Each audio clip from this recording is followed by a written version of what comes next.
Gédéon parle de sa faiblesse. Mais Dieu dit à Gédéon que ta faiblesse, je n'ai que faire de ta faiblesse. Ici, Gédéon présente sa famille. Dieu est en train de te dire, la situation que tu vis, il la connaît. Mais en ce moment-là, ce n'est pas ta situation qu'il regarde, mais lui, son projet qu'il a avec toi. Et c'est ce projet-là qui va t'élever dans la société. Moïse présente lui aussi la situation à Dieu. Moïse a peur de se lever et d'aller vers les autorités, les puissances, les forces politiques de l'époque. Comme beaucoup ici ont peur de changer. On a dit, Dieu dit comment s'entreprendre. Il a peur d'entreprendre.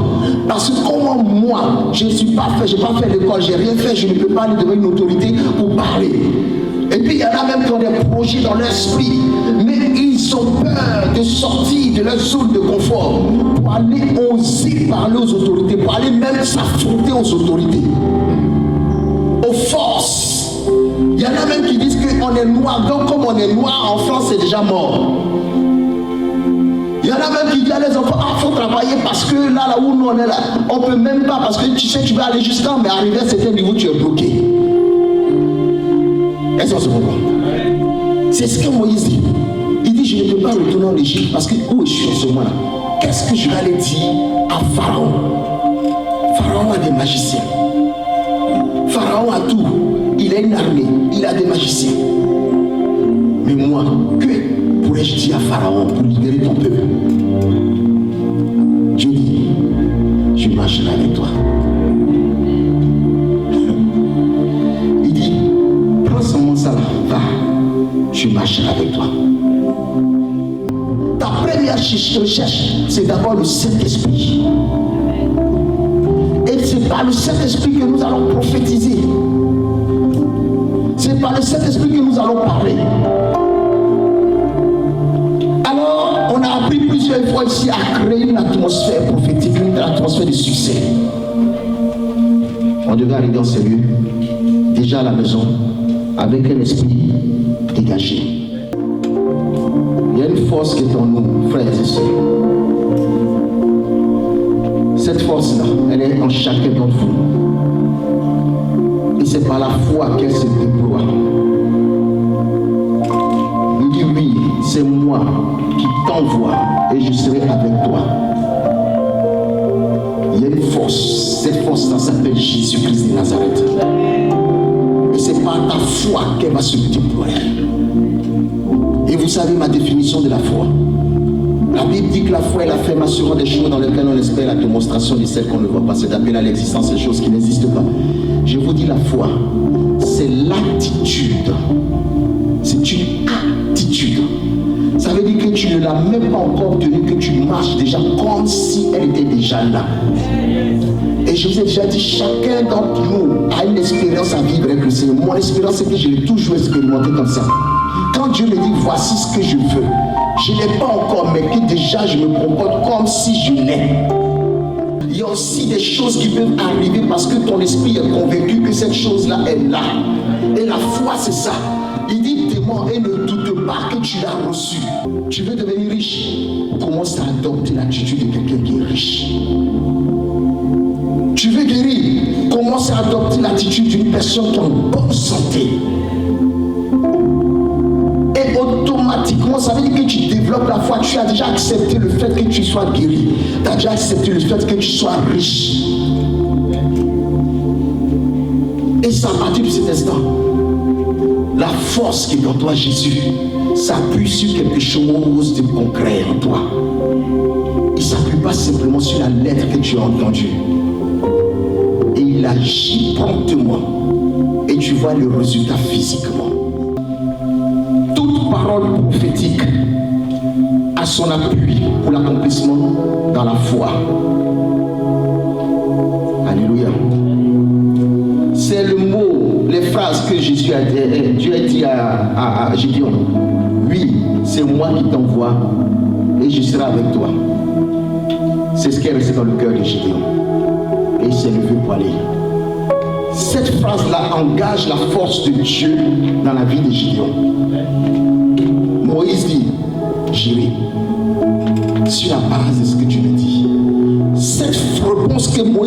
à Dieu, engage la force de Dieu. Alors dans Moïse, est-ce que ce soir tu es venu ici pour honorer la parole de Dieu qui nous donne rendez-vous tous les ans, 7 jours prophétiques, ou tu es venu juste pour suivre un culte ou un programme? Souvenez-vous de ceci. Dieu ne bénit pas une personne, ça je me suis convaincu.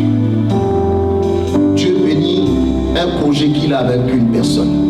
Et tant que la personne demeure dans le projet, il reçoit la bénédiction qui est attachée au projet. Écoutez-moi bien.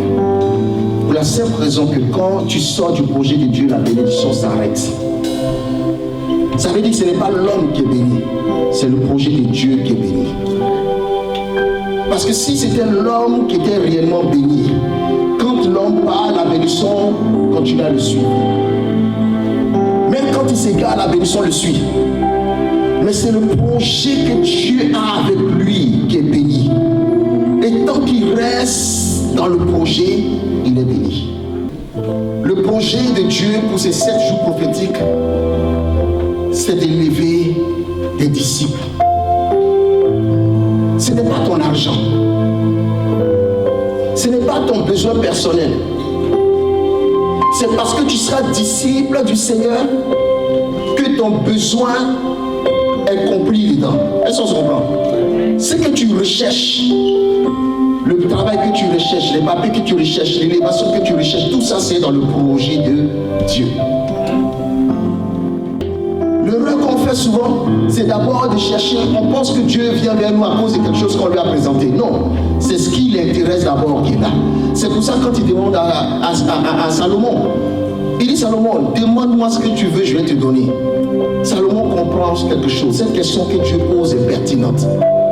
Il a compris que Dieu ne lui dit pas, demande-moi. Mais ce que Dieu attend par la sagesse, c'est premièrement que lui, son projet soit dit au devant. Il dit, donne-moi la sagesse de gérer ton peuple simplement. La Bible dit que Dieu, ayant entendu ça, dit dans son cœur, ça c'est moi maintenant. Non, l'enfant est trop intelligent. Il n'a pas demandé quelque chose pour lui. Pourtant, il avait des besoins. Mais il demande quelque chose pour moi. Moi, Dieu. Écoutez-moi. Quand tu demandes quelque chose pour Dieu, qui concerne Dieu, en fait, ce n'est pas Dieu que ça va concerner. C'est pour toi-même que tu es en train de demander. Mais souvent, quand on se lève, on fait des demandes, on fait des requêtes au Seigneur. Et puis, en vérité, quand on fait ces requêtes, l'intérêt de Dieu même n'est même pas dans nos requêtes. Nous disons parce qu'on est béni, donc Dieu est béni. Mais en vérité, bénis Dieu d'abord. C'est pour ça que quand vous écoutez la prière de notre Père, il dit notre Père qui est dans ce ciel. Que quoi?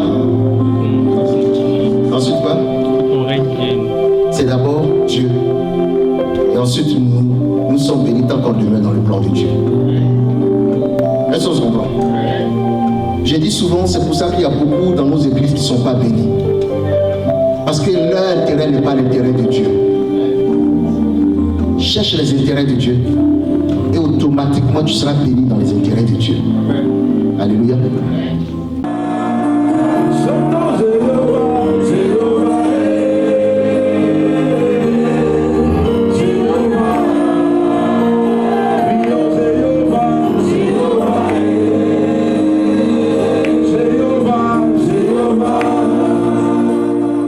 Aujourd'hui, je parle de l'équilibre.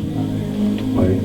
J'ai voulu parler de l'équilibre et puis donner un sous-thème, un sujet, parler, n'est-ce pas, des esprits, des démons et les œuvres. Comment discerner un esprit par sa manifestation en vue de créer un équilibre.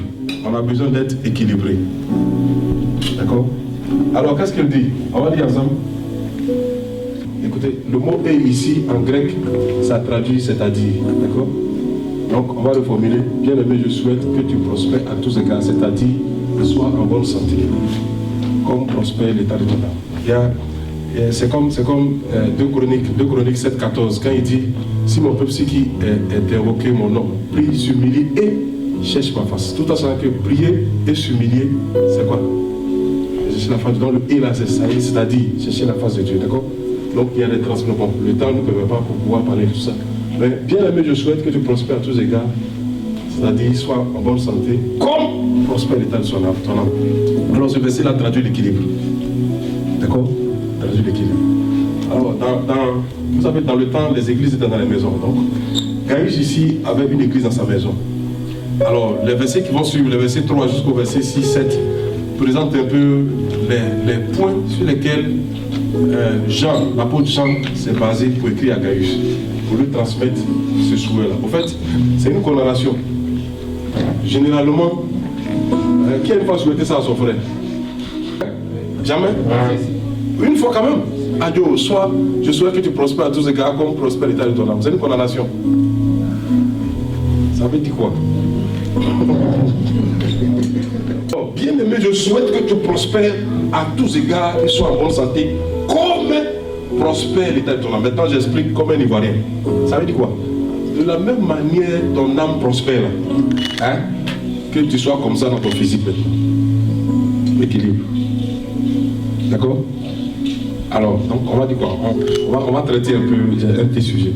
Donc, si dans ton état spirituel, ton niveau, c'est-à-dire que tu as un certain niveau, que ton niveau là, dans lequel tu es spirituellement, là, ça agit sur ton physique.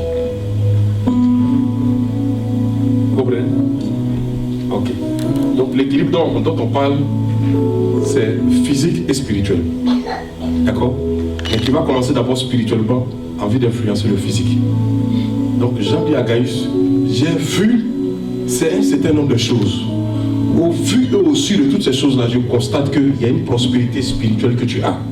Et je souhaite maintenant qu'il y ait équilibre, qu'il y ait compensation, que cette prospérité-là nettement influence ton physique afin qu'il y ait équilibre. Okay. Donc je souhaite qu'il y ait transfert de cela.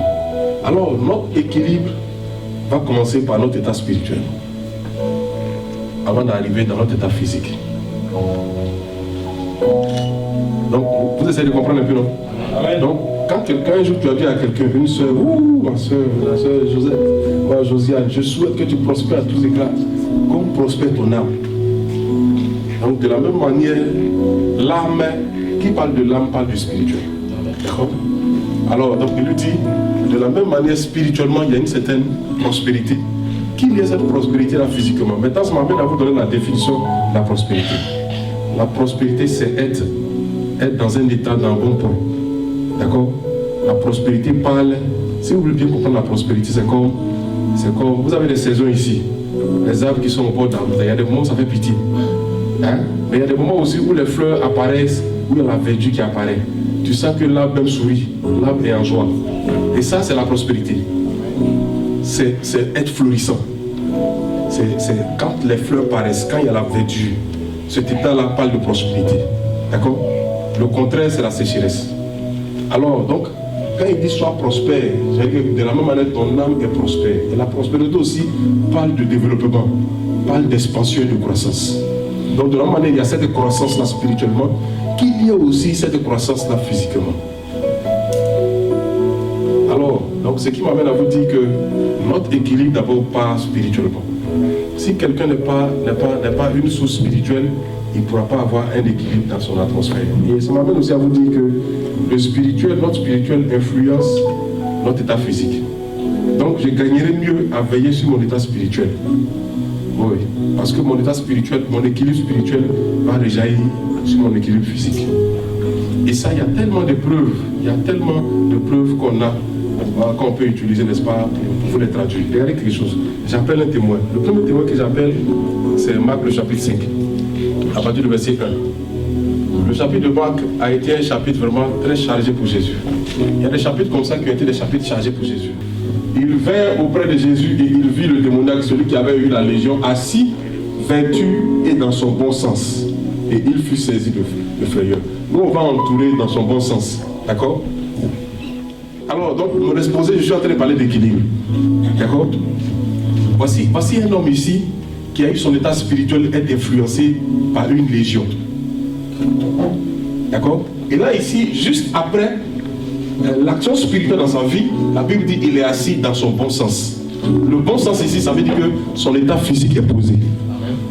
Mais son état spirituel étant dérangé, ne peut pas lui donner, n'est-ce pas, d'avoir un bon sens dans son état physique. Alors, qu'est-ce que Jésus a fait? Jésus a travaillé dans la vie de cet homme. Jésus a libéré cet homme spirituellement. Alors, la Bible dit qu'il a été libéré de la légion. La légion, c'est le mot là, a trait à l'armée. Mais c'est parti, c'est venu d'un corps, dans le corps romain. Dans le corps romain, c'est une légion, c'est-à-dire une section, n'est-ce pas, de l'armée, mais qui comporte 8500, pas 12 000 personnes. D'accord? Donc, quand, je ne vous ai pas beaucoup de détails, mais quand Jésus engage depuis le verset 1 jusqu'au verset 15, les 13 versets qui flottaient là, ça a été l'histoire de la vie de cet homme, où Jésus a engagé un débat avec lui. Et Jésus lui a posé seulement une seule question. Quel est ton nom? Il dit, nous sommes légion. D'accord? Alors, quand il dit nous sommes légion, en d'autres termes, il est en train de dire, il y a 6 000, 8500, voire 12 000 démons qui fatiguaient la vie de cet homme. Leur agissement était d'abord spirituel, qui a fini par réjaillir sur son aspect physique, son aspect social, son état de santé. Alors, donc, on repart encore en Jean 3 Jean, qui dit, je souhaite que tu prospères à tous égards et sois en bonne santé. La bonne santé dont il parle de l'état physique. D'accord? Donc, il y a la santé spirituelle, la santé physique, la santé sociale, la santé matrimoniale, quoi encore? La santé promotionnelle, la santé professionnelle, quoi encore? Financière, voilà, d'accord? Donc, tout ça, c'est dans la bonne santé.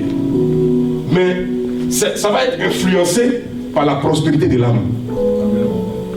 Donc, quand l'âme prospère, ça agit sur notre état physique.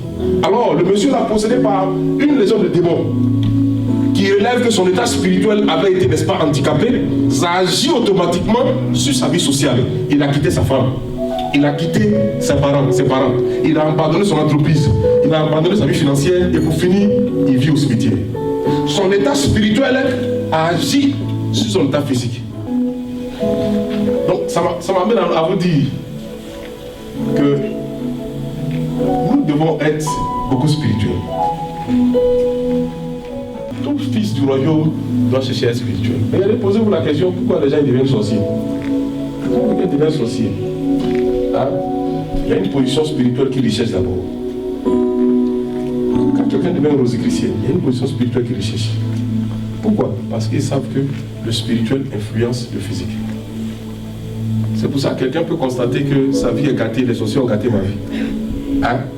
Parce que spirituellement, il y a un travail qui est fait, il y a une position que le sorcier a eue, hein, que toi tu n'as pas spirituellement.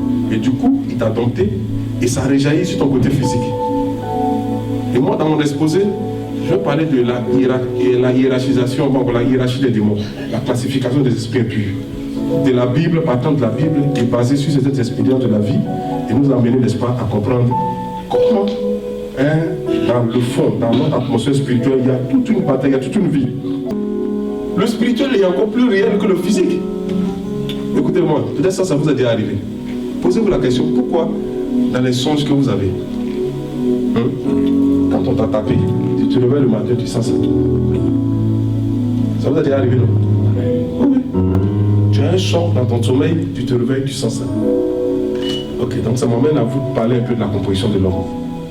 L'homme, ça vous savez ça, il est corps, âme et esprit.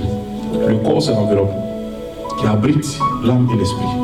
L'âme, c'est le siège des émotions. D'accord?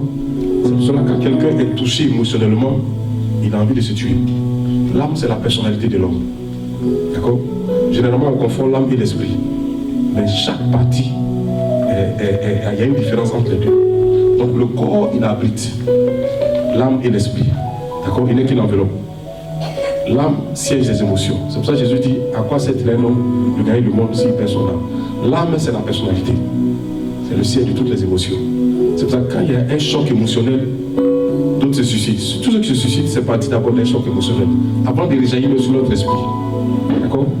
L'esprit, dans l'esprit, il y a deux entités. Il y a la conscience et il y a le subconscient. La conscience se manifeste maintenant, quand on a les yeux ouverts. D'accord? C'est ce qui me permet de sortir, de connaître ma maison. Le subconscient, il se manifeste dans notre sommeil, dans notre rêve, dans notre songe. C'est pour ça que souvent il y a des endroits par lesquels vous passez, vous avez l'impression que vous êtes déjà passé par là. En fait, votre subconscient, lui, il vous devance déjà dans le temps. Dans l'esprit, il y a deux grandes entités. C'est pour ça à l'école, Sigmund Freud nous a parlé de la loi de la conscience et de la conscience. D'accord? Donc il y a deux entités dans notre esprit. Maintenant, l'âme se traite avec la parole de Dieu. Le corps, il prend sa nourriture avec ce qu'on a de solide. le riz, foutu, qu'on sort du pain, tout cela participe à la fortification de notre corps. L'âme se nourrit de la parole de Dieu. L'esprit se nourrit de la prière. Un homme qui prie, c'est un homme d'esprit. D'accord? Maintenant, le champ de bataille entre Dieu et les démons, ou encore le diable, c'est notre esprit. D'accord? Donc, quand un esprit travaille, un esprit impur travaille, il vise d'abord l'esprit de la personne. Quand il a touché l'esprit, ça va agir sur l'âme, ça va agir sur le corps. Mais n'empêche que les deux entités, même à côté, la parenthèse que j'ouvre, l'homme, corps, âme et esprit. Âme et esprit sont deux entités très spirituelles. Le corps, c'est la seule entité qui est physique. Donc l'homme, dans sa composition, est plus spirituel que physique. D'accord? Et donc ça nous amène à comprendre qu'il ne faut pas banaliser l'aspect spirituel. C'est pour ça qu'un homme spirituel est plus pour tout. Un homme spirituel, il juge tout. Ça veut dire que quand il dit juge tout, ça veut dire qu'il a un regard critique sur tout. Il a la possibilité, n'est-ce pas, de prier par rapport à tout. Un homme spirituel ne passe pas à la légère. Moi, quand on ne voit pas les choses, il ne banalise pas tout. Il n'a pas l'œil sur tout. Un homme spirituel regarde tout. Il peut y adresser une prière par rapport à tout. D'accord? Pourquoi? Parce que le spirituel est encore plus réel que le physique. La Bible même dit, du visible est sorti, pardon, de l'invisible est sorti le visible. D'accord? Donc la matière que nous voyons, le cosmos, tout ce qu'on voit autour de nous est sorti du visible. Jésus un jour regarde un figuier, il le regarde et puis il dit, la Bible dit que ce n'était pas la saison des figues. Mais là il regarde le figuier, il dit que jamais fruit ne sort de toi. D'accord? Oui, c'est une action spirituelle d'abord. Donc dans l'état spirituel de l'arbre, il a séché l'état spirituel. Le lendemain, l'arbre effectivement a séché. Quand Élie, il dit à Akab, il dit, l'Éternel Dieu est vivant, il ne pleuvra pas pendant tel nombre d'années, sinon à ma parole. Le travail qui a été fait, d'abord, Élie a attrapé la pluie spirituellement, avant même de venir déclarer ça physiquement. Quand vous pouvez capter spirituellement, facilement, vous pourrez aider les gens. C'est pour ça qu'on prie, il faut prier pour avoir, n'est-ce pas, il faut pouvoir capter spirituellement. Il y a des chrétiens qui sont insensibles spirituellement, qui n'arrivent pas à capter spirituellement. Tu regardes, mais tu ne vois pas physiquement. Pas que tu as une vision ouverte, mais ton état spirituel sait voyager, n'est-ce pas, dans le spirituel. Pour pouvoir capter un peu ces choses, pour pouvoir voir un peu. Tout ton spirituel, en rentrant dans une maison, tu dois pouvoir capter l'atmosphère spirituelle de la maison. Tu dois savoir si on prie ici ou on ne prie pas. Tu dois savoir l'atmosphère qui provoque dans la maison. Oui. Donc c'est pour ça que je dis, il faudrait qu'on soit spirituel. Pour créer l'équilibre, notre équilibre va partir d'abord de notre état spirituel. Hommes, femmes, jeunes, enfants, tout le monde, vous êtes dans votre entreprise, vous êtes dans votre section, vous n'êtes pas un homme spirituel, vous perdez. Posez-vous la question, je le dis encore, pourquoi des gens ils deviennent francs-maçons? Pourquoi des gens ils deviennent rosicruciens? Pourquoi des gens ils s'adonnent à certaines loges?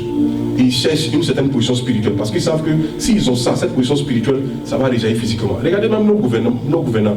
Regardez un peu, les gens se mettent en groupe, ils se mettent dans des sectes, ils se mettent dans un certain nombre de choses. Et ce sont eux qui dominent. Pourquoi? Parce qu'ils les cherchent dans ces coins-là, il y a une position spirituelle qu'ils les cherchent. Quand ils les ont, ça réjaillit automatiquement. Et donc Jean dit à Gaius, à juste titre, il dit, je souhaite que tu prospères à tous égards, comme prospère l'état de ton âme. Ce qui n'est pas une évidence, c'est que tu ne prospères pas à tous égards. Mais il y a une évidence qui est là, ton âme prospère. Donc je souhaite qu'il y ait transfert de cette prospérité, qu'il y ait équilibre, compensation, d'accord, de cette prospérité-là, que tu as dans le spirituel. Je souhaite que ça vienne maintenant dans ton physique. C'est pour ça que quand on vous nomme comme responsable, il y a un type de prière qu'il faut faire. La responsabilité à l'église, elle est spirituelle. Elle n'est pas physique d'abord. Et on doit faire un type de prière pour vous, pour qu'il y ait transfert de cela.